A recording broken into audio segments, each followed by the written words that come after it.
Hello बच्चों, आप लोगों का स्वागत है आपके अपने चैनल विजन 30 में। 2025 आने वाले बोर्ड एग्जाम को मद्देनजर रखते हुए आप लोगों के लिए साइंस के कुछ महत्वपूर्ण क्वेश्चन लेकर आए हैं। आप इनको देखेंगे और समझने का प्रयास करेंगे। इनमें पहला क्वेश्चन है कि पीतल में रहता है। कहने का मतलब ये बता रहा है कि पीतल में क्या रहता है। पीतल में क्या रहता है? ऑप्शन है तांबा टीन, बी में बताया तांबा जिंक, सी में बताया तांबा सीसा और डी में बताया टीन और तांबा। तो इसका पहला आंसर होगा बी, कॉपर। और ठीक है, दूसरा क्वेश्चन देखते हैं। अक्रिय तत्व कौन सा है? अक्रिय तत्व कौन सा है? पहला ऑप्शन है कार्बन, दूसरा हीलियम, तीसरा सोना और चौथा है आपका क्या? हाइड्रोजन। तो दूसरे क्वेश्चन का आंसर है हीलियम। क्या हो जाएगा बच्चों? हीलियम। आइए तीसरे प्रश्न में, एल्किन श्रेणी के यौगिकों का सामान्य सूत्र क्या है? कहने का मतलब सूत्र क्या है या तो फिर सूत्र है। पहला ऑप्शन है CnH2n, दूसरा ऑप्शन है CnH2n+1, तीसरा में है CnH2n-2 और चौथा में है CnH2n+2।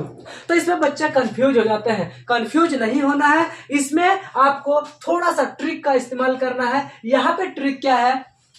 ऊपर देखिए बच्चों, यहाँ जीरो का जैसा बन रहा है। किसके जैसा बन रहा है? जीरो के जैसा। जब जीरो के जैसा बने ना तो सिर्फ और सिर्फ उसका आंसर होगा CnH2n। क्या हो जाएगा उसका? CnH2n। तो तीसरे क्वेश्चन का आंसर हो जाएगा आपका CnH2n। अगर आपको एल्केन का पूछे, किसका पूछे? एल्केन। एल्केन को आप जो है प्लस मान सकते हो, मतलब एल्केन इस तरह करके एल्केन। एल्केन अगर पूछते हैं, एल्केन एल्केन अगर हो जाएगा तो Cn क्या हो जाएगा? H2n+2 हो जाएगा। अगर आप मानते हैं एल्काइन, क्या मानते हैं? एल्काइन। क्या मानते हैं? एल्काइन। एल्काइन मानते हैं तो इसको हम क्या मान लेते हैं? इसको हम प्लस मान लेते हैं। क्या मान लेते हैं? प्लस। तो आपका आंसर कौन सा हो जाएगा? ये हो जाएगा।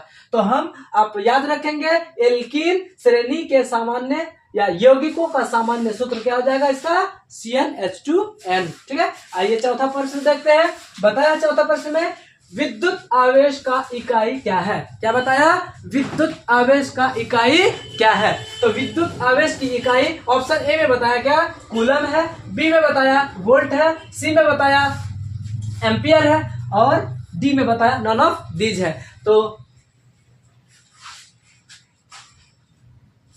तो इसका जवाब हो जाएगा विद्युत आवेश का एसआई मात्रक बोल सकते हैं, या तो फिर विद्युत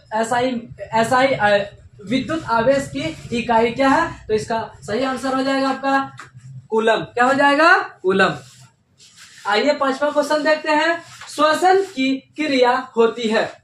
श्वसन की क्रिया होती है। पहला ऑप्शन में दिया है साइटोप्लाज्म में, दूसरा ऑप्शन में दिया माइटोकॉन्ड्रिया में, तीसरा ऑप्शन में दिया क्या? राइबोसोम में और चौथा में हरित लवक में। तो इसका सही आंसर होगा, सही जवाब होगा माइटोकॉन्ड्रिया में। इसका सही जवाब होगा माइटोकॉन्ड्रिया में। आगे बताया छठा नंबर क्वेश्चन, प्रकृति में ऊर्जा का मुख्य स्रोत है। मतलब प्रकृति में ऊर्जा का मुख्य स्रोत क्या है? कहने का मतलब या किसे कहते हैं, ऐसे बोल सकते हो। इसका पहला ऑप्शन कोयला, दूसरा ऑप्शन सूर्य, तीसरा ऑप्शन पानी और चौथा ऑप्शन क्या दिया? कागज। तो इसका सही जवाब होगा सूर्य। सही जवाब क्या हो जाएगा इसका? सूर्य। अगला क्वेश्चन है, मनुष्य में प्रमुख उत्सर्जी अंग है। क्या बताया? मनुष्य में प्रमुख उत्सर्जी अंग है। तो ऑप्शन ए है रक्त, ऑप्शन बी है श्वेत ग्रंथि, ऑप्शन सी है वृक्क और ऑप्शन डी है अग्नाशय। चलिए बताना है आपको कि इसमें कौन सा ऑप्शन सही है। तो सातवां नंबर का आंसर होगा वृक्क। सातवां नंबर का आंसर होगा वृक्क। तो ठीक है, अगला क्वेश्चन है 7 नंबर से हम लोग आगे चलते हैं 8वां में। अधातु के ऑक्साइड प्रायः होते हैं। बताया क्वेश्चन क्या कि अधातु के ऑक्साइड प्रायः क्या होते हैं? ऑप्शन ए है क्षारीय, ऑप्शन बी है अम्लीय ऑप्शन सी है उदासीन, ऑप्शन डी है इनमें से कोई नहीं। तो इसका आंसर हो जाएगा अम्लीय। एक ट्रिक है याद करने का, धातु का ऑक्साइड है क्षारीय और अधातु का ऑक्साइड अम्लीय। ऐसे याद करना है। अगला क्वेश्चन है, मोटर गाड़ियों में चालक के सामने लगे दर्पण होते हैं।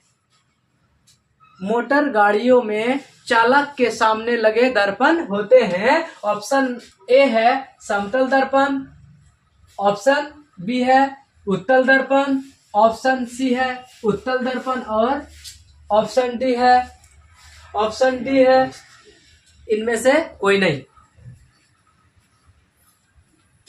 तो आपका आंसर हो जाएगा उत्तल दर्पण।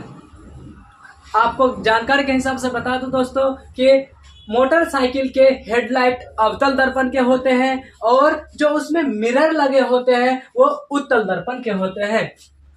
आइए आज का अंतिम क्वेश्चन है, एक स्वस्थ आंख के लिए दूरबिंदु होते हैं। एक स्वस्थ मनुष्य के लिए दूरबिंदु होते हैं। आपका ऑप्शन ए है 25 सेंटीमीटर, ऑप्शन बी है 25 मीटर, ऑप्शन सी है 250 सेंटीमीटर और ऑप्शन डी है आपका अनंत। तो आपको बता दे दूरबिंदु अनंतक होता है। दूरबिंदु क्या होता है? अनंतक होता है। और कम से कम दूरी कितना हो जाएगा आपका? 25 सेंटीमीटर।